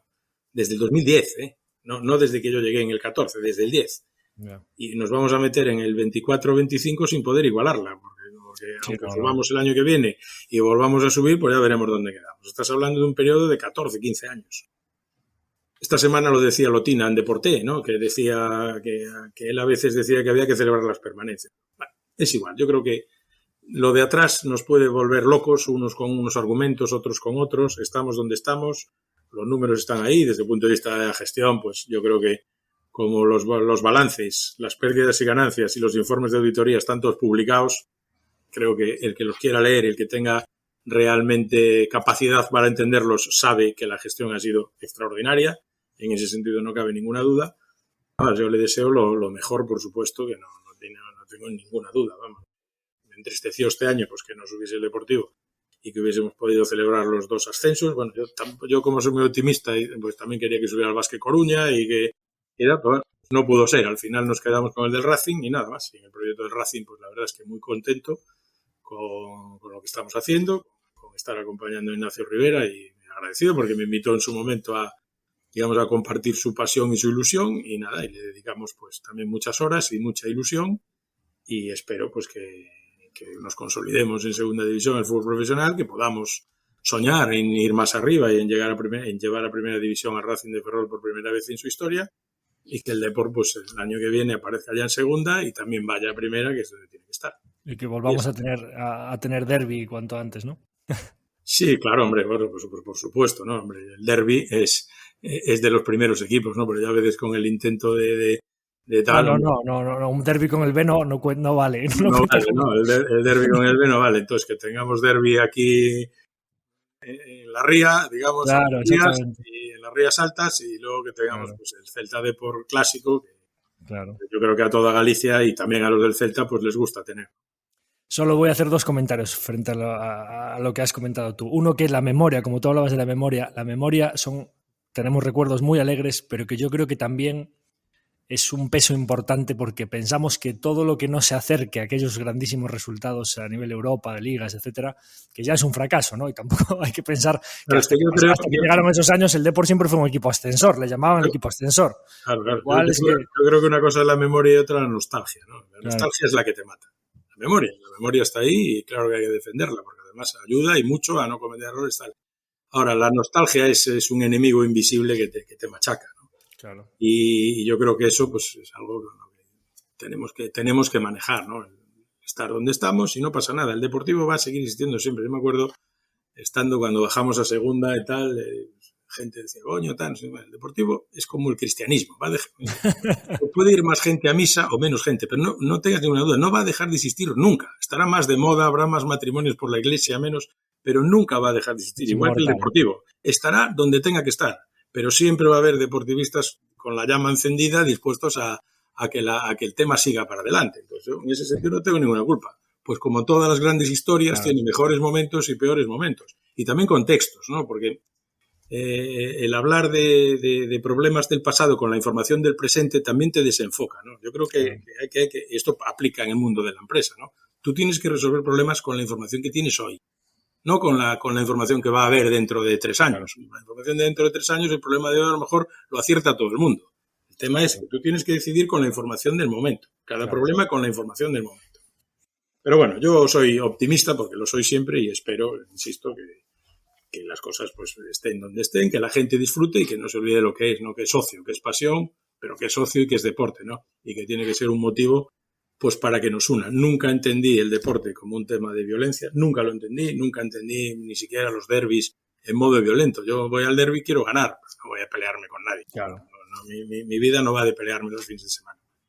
Pues me quedo con ese mensaje de que el deportivismo es inmortal, como dijimos aquí en uno de los últimos episodios, hablando de todo eso, de convertirse en inmortal, dejando un legado para los que vienen, como recientemente, pues tristemente falleció don Arsenio Iglesias, pues que también lo consideramos inmortal por todos esos recuerdos o esa memoria, que no nostalgia, que nos ha dejado implantado en nuestra cabeza y en nuestros corazones para toda la vida. Y como último comentario que decías tú, no, Altia me quitaba mucho tiempo, y esto lo digo yo, no lo dices tú, que sé que es algo que probablemente tú no lo vas a decir, pero que yo las veces que he hablado con vosotros me ha quedado bastante claro que no solo Altia no ganó nada con tu presidencia del Deportivo, sino que al revés, que estabas quitándole tiempo a la empresa y que ese fue uno de los motivos de que volvieses, lo cual es bastante importante frente a algunos comentarios que se han hecho por ahí, que se debe pensar que la gente va a los palcos a hablar de cuestiones de empresa cuando allí solo habláis de fútbol y de las cuestiones que os están... Claro, los números están ahí. Yo desde que, digamos, he vuelto aquí, pues estamos hablando de que la empresa se multiplicó por más de 3. Desde que volviste, claro. Desde que volví. Esto va muy rápido, es un sector además muy dinámico, donde las cosas cambian mucho y donde necesitas dedicarle muchas horas. Tampoco es ningún reproche, lo hice, insisto, voluntariamente, feliz, muy contento cuando entendí que ya no era el momento, que ya no tenía esa ilusión al 100%, que para mí es muy importante para estar en esa posición exigente e insisto, cuando además no hay otro motor, no hay otro fundamento, y dices, oye, pues es mi medio de vida, pero es que no lo es. Entonces, pues claro, entendí que era mejor darle paso, pues en este caso, a otros deportivistas y nada más. Para alegría de los accionistas de Altia. Entonces... Bueno, los accionistas de Altia, por lo menos algunos sí me decían, y consejeros, que tenía que trabajar más aquí. No, ellos no decían que no, nada del deportivo, pero que tenía que estar más enfocado. Tenías que duplicar. Me salía muchas veces de reuniones y de cosas importantes y bueno. Había que clonar a Tino Fernández para que estuviese en los dos sitios al mismo tiempo, para que tuviese 48 horas sus días. Bueno, Tino, pues oye, muchísimas gracias. Vamos a terminar con una pregunta, que es la pregunta, le llamamos la pregunta Tu dinero en acción. No sé si has visto La Resistencia alguna vez. En La Resistencia, Broncano les preguntaba a los invitados cuánta pasta tienen, que a nosotros nos da exactamente igual cuánta pasta tenéis. Entonces, lo que os preguntamos, como aquí muchos de nuestros oyentes invierten, analizan empresas y siempre les gusta estar pendientes de compañías nuevas, sea de vuestro sector o no sea de vuestro sector, pero sí que empresas que coticen, compañías que te gustaría tú tienes una grandísima parte de tu patrimonio invertido en Altia, pero más allá de Altia, compañías que a ti te parezcan atractivas para invertir. Bueno, primero yo sí tengo acciones y invierto en renta variable, pero no soy alguien que la sigue. O sea, no digamos, mi perfil no es vamos a decir, más de trading, de estar pendiente, subió o bajó, sino analizo, vamos a decir, empresas o sectores y no le dedico mucho tiempo y digo, pues de hecho, yo tengo una persona que me lleva, un equipo que me lleva a esa gente, como una persona que lo lidera, lo que son las inversiones, vamos a decir, patrimoniales, y luego hago yo algunas otras cosas. Pero bueno, yo te digo, no donde invertiría, incluso donde estoy, ¿no? Estoy en Inditex, como ya he dicho antes, pues soy un fan y me parece una gran empresa, es decir, con un gran futuro que seguirá creciendo y que demuestra pues que día a día pues excelencia, ¿no? Y capacidad de innovación, de crecer, de resistir, todo lo hace fenomenal. Y que recientemente la acción también lo está demostrando, por cierto. Sí, pero es que es lógico, es que tiene que demostrarlo, ¿no? Luego pasan esas cosas de que anuncian beneficio récord y no sé qué récord y facturación récord y baja la acción. Bueno, pues yo esa parte de los mercados pues todavía no la pillé. Pero bueno, porque ya tocó pasarlo mal en el COVID, llevaba mucho tiempo ahí rezagada y como que ahora le está viniendo todo. Yo creo que a largo plazo pues no tiene ninguna duda, que es una grandísima acción. Luego también tengo acciones de Meliá, porque me parece, bueno, pues una compañía española pues que está en un sector pues también de crecimiento, ¿no? Es decir, bueno, pues, he conocido también a alguna de las personas de ahí dentro y tal, y bueno, pues me parece que es interesante. Tengo acciones también pues del Banco de Sabadell. En su momento estuvo bajísimo, no sé, a 0,20 y pico, a 0,30 y pico, ya ahora está a 1 y pico. Es que no lo sigo así todos los días, pero también pues realmente ahí acerté, pues, como digo yo, sin ningún tipo de asesoramiento, me dije, joder, si esto es imposible. Veía una capitalización pues ahí me metí cuando el COVID, ¿no? Es decir, Ya. ¿en qué momento? Tendría que ir a ver exactamente cuándo fue. Y luego, pues en el mundo, después tengo, pues yo que sé, algunas acciones o tengo un paquete también relevante de una empresa que está en Meme Growth, que es Agile, que es una plataforma de Agile Televisión.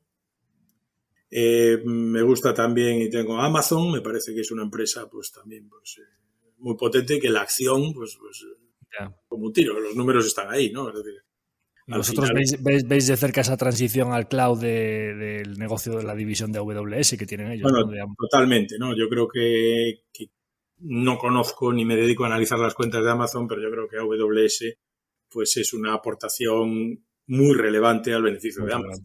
Muy relevante, sí. Si me preguntas cuáles son los números, no lo sé porque no los he leído ni una sola vez. Pero por pura intuición, entre el retail, marketplace, etcétera, etcétera, frente a Amazon Web Services y la posición que tiene, que es verdad que en cuota de mercado, si vamos solo a porcentaje, posiblemente está bajando, pero sigue siendo muy alta, de 30 y picos, ¿no? Pero es que ese negocio está creciendo muchísimo. Entonces, y realmente con unos márgenes, un negocio que escala muy bien, ¿no? Claro. Y bueno, yo trato de, vuelvo a insistir, de hacer cosas que hago, que bueno, pues que son, tampoco es a lo que le dedico yo mucho tiempo, ¿no? Evidentemente de la mía, ya dijiste que era fuera de la mía, pero yo le diría a cualquiera invertir en Altia, ¿no? Yo sí que trato de entender o de intentar entender en la medida que yo pueda, pues, de qué se trata ese negocio y de alguna manera, pues, hacer ese análisis fundamental sin tener dirección, sin tener acceso al management, ni conocer a la gente, ni tal, ¿no? Pero que dices, bueno, pues que tienes información de empresas bien gestionadas, seria, etcétera, etcétera. Y creo que en ese tipo de compañías, con visión a largo plazo, que es como yo me lo planteo, yo es que no miro ninguna de esas acciones que te acabo de decir, que tengo acciones, que ha hecho hoy ni que hizo ayer, pues no sé, ya lo miraré algún día de estos, o sea, tampoco me preocupa. Y si hay, tampoco me pongo nervioso. Creo sinceramente que todas ellas pues tienen digamos, perspectivas fantásticas a largo plazo. Muy bien, pues nada, la verdad es que nos has dado más de lo que nos suele dar la gente, o sea, 3 compañías históricas del IBEX como Meliá, Inditex y Banco Sabadell, una de pequeñita capitalización y de crecimiento como Agile y una mega cap americana como Amazon. La verdad es que nos has tocado un poco todos los palos. Te lo agradezco mucho y antes de cederte el micrófono para cerrar la entrevista, nos despedimos desde aquí de la audiencia de Tu Dinero en Acción, porque como decía al principio, no solo es una entrevista especial con Tino Fernández, el presidente de Altia, sino que también es nuestra despedida de la segunda temporada del podcast. Así que me despido de todos vosotros desde aquí. Os agradecemos, como siempre, vuestra audiencia, vuestra atención todas las semanas. Os invitamos a que nos dejéis esos comentarios en YouTube y en Spotify sobre si os ha gustado esta entrevista y que os gustaría que trajésemos más similares a esta en el futuro, que nos sigáis apoyando en ese objetivo de 5 estrellas en Spotify. Y nada más, que lo compartáis con vuestra gente cercana si pensáis que todo lo que nos ha contado Tino hoy y que Altia es una empresa que os ha gustado y que podéis compartirla con alguien cercano al que le puede interesar el episodio para que el podcast siga perdurando y creciendo a lo largo del tiempo.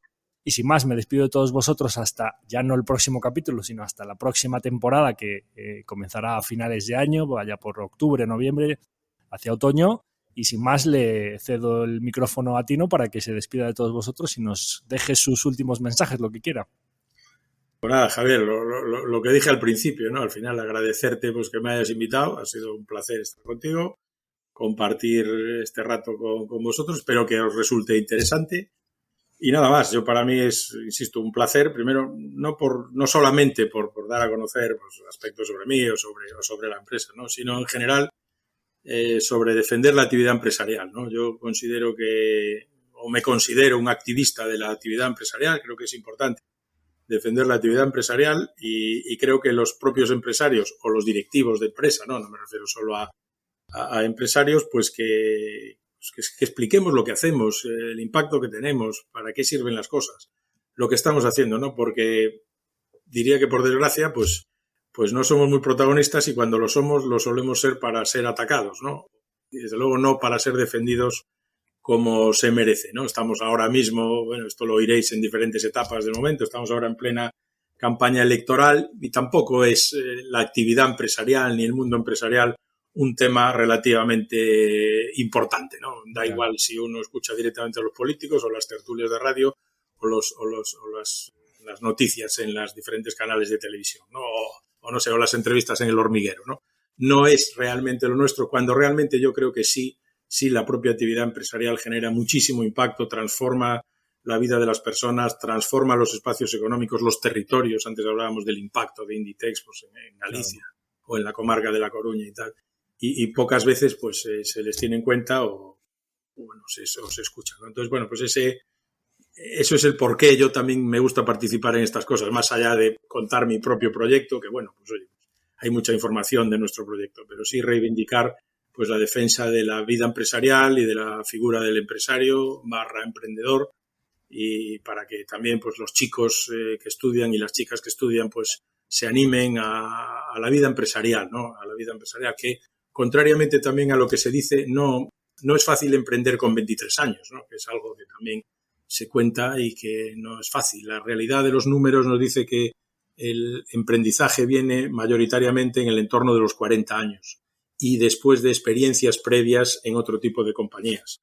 Y normalmente la gente emprende en algo que tiene que ver con esas experiencias previas, ¿no? Yo creo que es importante tener clara esta foto del emprendizaje, porque si no podemos estar haciendo propuestas en puntos donde no aplican o donde no van a tener resultado, ¿no? La gente necesita también trabajar un tiempo, aprender, acabar de formarse, aprender, como decíamos antes, en compañías, con los compañeros, con tal, y luego tener las ideas más claras de dónde puede estar la oportunidad de negocio, de cómo se gestiona, de cómo se factura, de cuáles son las claves de un negocio y lanzarse a aprender.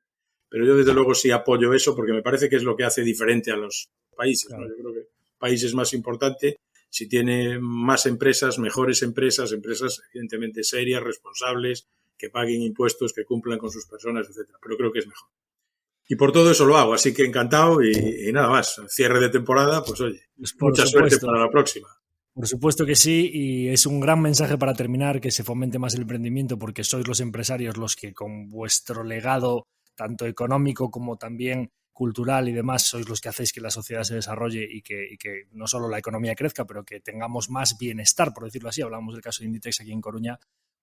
¿Cuánto nos gustaría que tuviésemos no una, sino 10 Inditexes, ya no en Coruña, sino en España?